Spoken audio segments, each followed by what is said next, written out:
Yang akan kita bahas adalah tentang keajaiban-keajaiban yang berada di hari Asyura. Kitab yang akan kita baca adalah kitab Lataiful Ma'arif yang dikarang oleh Al-Imam Al-Hafidz Ibnu Rajab Al-Hanbali. Qala al-musannif, pengarang kitab ini mengatakan, min ajaibi ma warada fi Asyura, keajaiban-keajaiban yang ada di hari Asyura. Wa min ajabi ma warada fi Asyura, dan sebagian riwayat yang mengatakan tentang keajaiban-keajaiban di hari Asyura adalah annahu kana yasumuhul wahsyu wal hawa, bahwasanya di hari Asyura itu binatang buas dan binatang reptil berpuasa. Jadi yang puasa di hari Asyura bukan cuma kita manusia, binatang buas dan para reptil pun berpuasa. Ini pengen nyoba hadis ini kan? Ah, Pak Ustadz, bener gak tuh riwayatnya? Nah, pengen nyoba gak? Coba Bu, hari ini Ibu main ke Taman Safari. Tapi masuknya jangan pakai mobil. Ya, coba tuh, Ibu makan singa gak? Masya Allah. Lah belum tentu, betul gak? Bisa jadi hadis ini betul kejadian sama Ibu tuh. Masya Allah. Ibu malam masuk Taman Safari, kata petugas, Bu, pakai mobil. Saya nggak butuh mobil, saya percaya dengan hadis Nabi. Waduh, Masya Allah.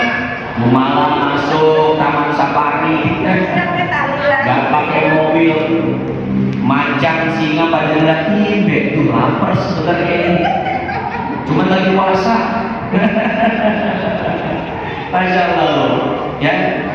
Nah itu keajaiban yang pertama. Annahu kana yasumul wahsyu wal hawa, bahwa di hari Asyura yang berpuasa bukan cuma manusia, binatang-binatang pun berpuasa. Wa qad ruwiya marfu'an, hadisnya itu hadis marfu'. Jadi hadis dilihat dari sumbernya ada 3.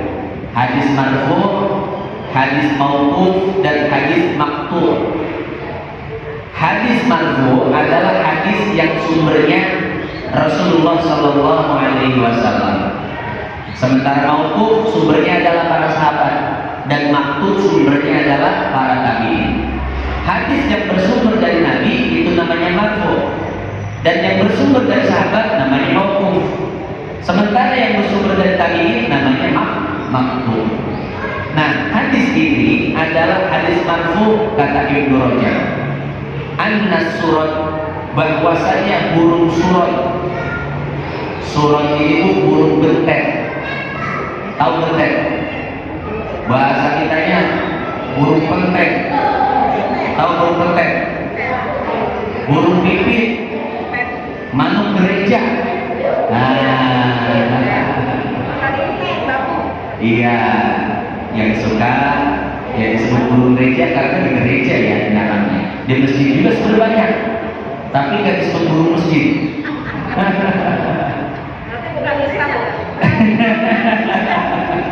Ustaz, itu burung agamanya apa? Pakai tanya lagi, burung agamanya apa? Nah, itu menamak doang ya Bu ya.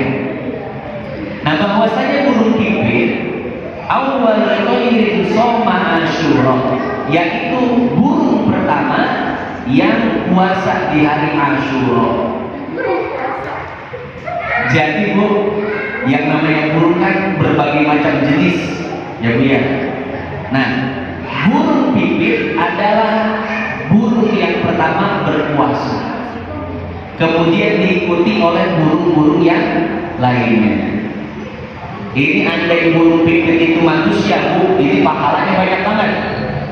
Karena kata Nabi, man sanna sunnatan hasanatan falahu ajruha wa ajru man amila biha ila yaumil qiyamati min ghairi an yanqusa syai'an min ghairi an yanqusa min ujurihim syai'an. Siapa orang yang membuat kebiasaan yang baik, kemudian kebiasaan itu diikuti oleh orang-orang, maka orang pertama yang membuatnya akan mendapatkan cucuran pahala walaupun dia telah meninggal dunia. Jadi perintis ya? Perintis. Pahala tersebut mengalir sampai hari kiamat. Ini kan luar biasa sekali ya dia. Makanya coba ibu bikin kebiasaan baik. Jadi perintis gerakan-gerakan kebaikan. Nanti kalau diikuti oleh orang, kemudian menjadi sebuah kebiasaan, masya Allah, ini pun pahalanya terus ngalir sampai hari kiamat. Ibu sudah meninggal, betul meninggal, tapi pahalanya tetap mengalir ke alam kubur. Iya, masya Allah. Ini kan luar biasa sekali. Itu kalau manusia ya melakukannya. Tapi kalau burung, kalau binatang, nggak ada istilahnya pahala-pahalaan. Dilihat dari satu sisi kita betul jadi manusia. Kenapa? Kalau kita melakukan satu kebaikan dapat pahala. Kalau binatang nggak dapat. Tapi di satu sisi yang lain kita sedih juga menjadi manusia. Kenapa? Manusia itu banyak perhitungannya. Ma yalfidu min qawlin illa ladaihi raqibun atid. Ada dua malaikat raqib dan atid yang siap mencatat seluruh ucapan manusia. Ucapan perbuatan kita itu ada catatannya. Kalau kita baik dicatat baik, kalau kita buruk dicatat buruk. Yang bikin kita sedih adalah ketika kita memikirkan catatan buruk. Ini enak, binatang buruk, gak ada catatannya. Ya, mau dia bagaimana tuh gak ada hitungan dosa. Mau dia berbuat seperti apa, maka tidak ada catatan keburukan. Nah kita manusia, kita mengucapkan ucapan buruk dicatat oleh hati. Kita melakukan perbuatan buruk dicatat oleh hati. Nah, ini kan ngeri sekali ya Bu ya. Nanti setiap yang melakukan perbuatan buruk ada balasannya di akhirat. Balasannya keburukan juga. Itu sedih kalau kita memikirkan hal tersebut ya Bu ya. Enak menjadi binatang, begitu mati udah selesai, nggak ada urusan sama Allah. Lah manusia mati urusannya panjang. Di dunia apa yang pernah kau ucapkan? Pernah nyakitin hati orang enggak? Ya Bu ya. Apa yang kau pernah lakukan? Pernah menzolimi orang enggak? Itu akan dipertanyakan semuanya. Al-yawma nakhtimu ala afwahihim wa tukallimuna aydihim wa tashhadu arjuluhum bima kanu yaksibun. Akan datang satu hari mulut dikunci kata tiada lagi baik Krisya. Wah, ambil Krisya. Ya emang lagu Krisya yang itu pun ngambil dari surat Yasin ya. Jadi Krisya itu ketika rekaman nangis terus gak kuat. Akan datang hari mulut dikunci kata tiada lagi. Rekaman pertama nangis gagal. Rekaman kedua nangis gagal. Beberapa kali rekaman baru jadi itu lagu. Ibu tahu kan lagunya? Akan datang hari mulut dikunci kata tiada lagi. Itu ngambil dari surat Yasin. Al-yawma nakhtimu ala afwahihim wa tukallimuna aydihim wa tashhadu arjuluhum. Ini mulut dikunci. Siapa yang ngomong? Di tangan. Siapa lagi? Di kaki. Siapa lagi? Di mata. Ini telinga. Semuanya bersaksi di hadapan Allah. Kalau masa itu kita gunakan untuk kebaikan, maka mereka akan bersaksi tentang kebaikan kita. Dipakai mata buat melihat Al-Quran, lisan untuk baca Quran, telinga untuk dengar lantunan ayat suci Al-Quran. Masya Allah, akan bersaksi. Tapi kalau seandainya anggota tubuh ini kita gunakan semasa hidup kita untuk bermaksiat, mereka pun akan bersaksi kepada Allah tentang keburukan-keburukan kita. Tangan dipakai untuk mencuri, kaki dipakai untuk menuju tempat maksiat dan lain sebagainya. Ini yang membuat kita harusnya menangis, ya lihat. Jadi ketika kita mati, masya Allah, kita itu akan diinterogasi, diminta untuk mempertanggungjawabkan segala sesuatu yang pernah kita lakukan di dunia. Kalau binatang, selesai, udah ada urusan. Binatang mati, udah nggak ada kaitan apa-apa, nggak dicatat perbuatannya amal raqib dan atid. Sementara kita manusia ada catatannya, masya Allah. Banyak orang yang berpikir mati itu akhir dari segalanya, ternyata enggak. Mati itu awal dari segalanya, ya. Iya, ada kehidupan yang lebih besar daripada kehidupan dunia yang harus kita pertanggungjawabkan. Nah, itulah itu sekalian. Makanya kalau kita mikir, di satu sisi jadi binatang itu apa? Enak, begitu mati selesai, gak ada urusan apa-apa. Tapi di satu sisi kita bersyukur jadi manusia, karena manusia itu tadi melakukan satu kebaikan, Allah catat 10 kebaikan. Kebaikannya diikuti oleh orang-orang, maka kebaikan itu akan menjadi kebaikan yang kekal abadi, terus mengalir pahalanya walaupun orangnya sudah meninggal dunia. Nah, kita kembali ke hadis yang tadi. Jadi disebutkan oleh Ibnu Rajab bahwasanya ada sebuah hadis, kata Ibnu Rajab, bahwasanya burung pipit setiap hari Asyura itu mereka berpuasa, dan mereka adalah jenis burung yang pertama kali berpuasa di hari Asyura. Akhrajahul Khatib fi tarikhihi wa isnaduhu gharib. Hadis tersebut disebutkan oleh Al-Imam Al-Khatib Al-Baghdadi di dalam kitabnya Tarikhul Baghdad. Wa qad ruwiya dzalika an Abi Hurairah wa ruwiya an Fath ibn Syakhraf. Kemudian kata Ibnu Rajab, hadis yang tadi hadis yang tadi itu diriwayatkan dari Abu Hurairah dan dari Fath bin Syakhraf. Qala, ia mengatakan, kuntu afuttu lin namli al-khubza kulla yawmin falamma kana yawmu Asyura lam yakulu. Jadi kata Fath bin Syakhraf, aku ini biasa memberikan roti kepada semut. Itu setiap hari, Fath bin Syakhraf itu ngasih roti ke semut untuk dimakan. Tapi ada satu hari di mana ketika aku memberikan roti, ternyata semut tidak memakan roti tersebut. Setelah diperhatikan, kok setiap hari tersebut semut tidak memakan roti yang aku berikan. Maka setelah beliau teliti, oh ternyata hari tersebut adalah hari Asyura. Ternyata setiap di hari Asyura aku memberikan roti kepada mereka, para semut tidak memakan roti tersebut. Maka beliau menyimpulkan, oh berarti bukan hanya manusia yang berpuasa di Asyura, semut pun berpuasa Asyura. Ini kan luar biasa sekali, Bu ya. Ini merupakan perkara yang sangat menakjubkan. Makanya Ibnu Rajab bikin judul min ajaibi ma warada fi Asyura. Inilah keajaiban-keajaiban yang berada di hari Asyura. Wa ruwiya 'anil Qadir billah al-Khalifatil Abbasi annahu jara lahu mislu dzalik. Ternyata Bu, yang mengalami hal tersebut bukan cuma 1-2 orang, banyak. Dan hal ini pernah dialami oleh Al-Qadir billah, yaitu salah satu khalifah dinasti Abbasiyah. Wa annahu ajiba min dzalik. Dan beliau sempat terheran-heran dengan hal tersebut.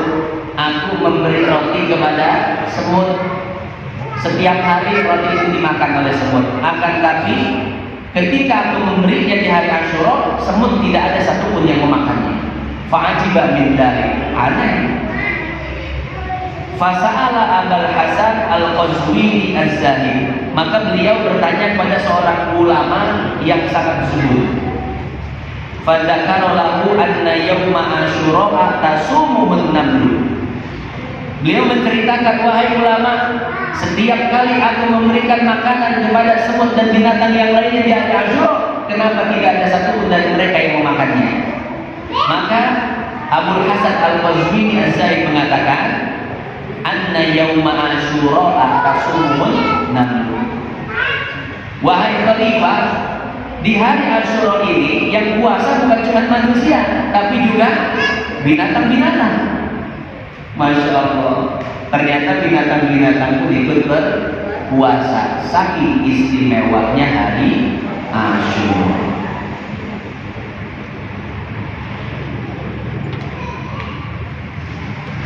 Warawa Abu Musa Al-Madini bi isnadihi an Qais ibn Abbad.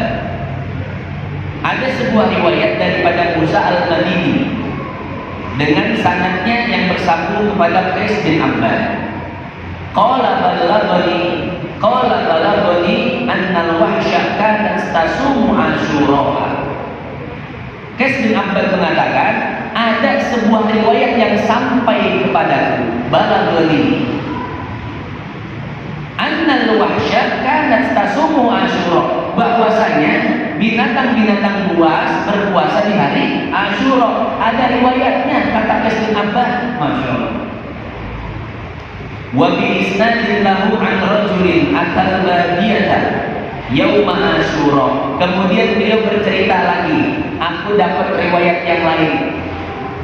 Riwayatnya adalah satu orang datang ke Badiah, tempat Badui, ya model-model padang pasir gitu ya, yang gak ada kehidupan, yang ada cuma hamparan padang pasir, gurun, tandus, dan mungkin gunung-gunung batu yang gersang, gak ada tumbuhan sama sekali. Dan dia datang pada hari Asyura. Biasanya Bu, di tempat-tempat seperti itu banyak binatang buasnya, ya. Farqa qauman yadbahuna dabaih. Aku melihat beberapa orang sedang menyembelih hewan, maksudnya seperti mungkin kambing atau unta, ya. Fasa'alahum an dzalika fa akhbaruhu anna al-wuhusha shaimah. Kemudian laki-laki ini bertanya, wahai fulan, kenapa kalian menyembelih binatang ternak di tengah-tengah padang gurun seperti ini? Bukankah banyak binatang buas yang akan menyergap? Apa jawaban mereka? Mereka mengatakan, wahai fulan, ini hari Asyura. Di hari Asyura binatang buas itu sedang berpuasa, maka kami dapat leluasa untuk menyembelih hewan ternak kami. Wa qalu idhab bina nurik fadhabu bihi ala rawdatin fa'awqafu. Orang ini tidak percaya, masa binatang puasa sih? Emang punya akal binatang? Ya Bu ya, kira-kira seperti itu. Emang binatang punya akal sehingga mereka berpuasa di hari Asyura? Maka sekelompok orang ini mengatakan, kalau Anda tidak percaya, coba ikut kami. Idhab bina nurika. Ayo ikut kami akan memperlihatkan sesuatu yang sangat ajaib kepada-Anda. Fadhabu bihi ala rawdatin fa'awqafu. Maka mereka pun bersama pergi ke satu kebun. Qala falamma kana ba'da al-'asri ja'atil wuhush min kulli wajhin. Mereka membawa binatang yang tadi sudah disembelih, membawa daging-dagingnya, dikumpulkan di tengah kebun. Kata orang ini, kata sekelompok orang ini, wahai fulan, lihat, sebentar lagi binatang-binatang buas akan berkumpul. Maka betul Bu, ketika tiba waktu asar, itu binatang buas berkumpul dari segala penjuru. Mereka berada di tengah. Wah, kita mau disergap nih. Kayaknya kita mau diburu oleh binatang-binatang buas ini. Maka kata sekelompok itu, tenang, selama belum tiba waktu maghrib kita nggak akan diburu. Kenapa? Lagi pada puasa. Ya. Maka sekelompok orang itu fahatat birawdah rafi'atan ru'usaha ila sama. Mereka binatang-binatang buas hanya sekedar mengelilingi saja, tidak memburu mereka dan tidak memakan daging yang sudah disediakan oleh mereka. Ini binatang buas hanya melihat ke langit aja, nunggu mengkring ceritanya, Bu. Ini mungkin kalau mereka bisa ngomong, lagi ngobrol, kapan sih mungkin lama banget? Dan gak sabar pengen makan. Laisa syai'un minha ya'kul. Selama belum tiba waktu maghrib, tidak ada satu pun daging yang dimakan oleh mereka. Ini binatang buas hanya melihat ke atas langit saja. Hatta idza ghabati syamsu asra'at jami'an fa'akala. Ketika tiba waktu maghrib dan matahari tenggelam, maka binatang-binatang buas ini pun langsung memakan daging-daging yang tadi telah disediakan. Nah, ini Masya Allah ya, luar biasa. Inilah satu riwayat yang memang aneh dan menakjubkan. Tapi riwayat ini diceritakan, dinukil oleh Ibnu Rajab, ulama terpercaya ahli hadis, di dalam kitabnya Lataiful Ma'arif.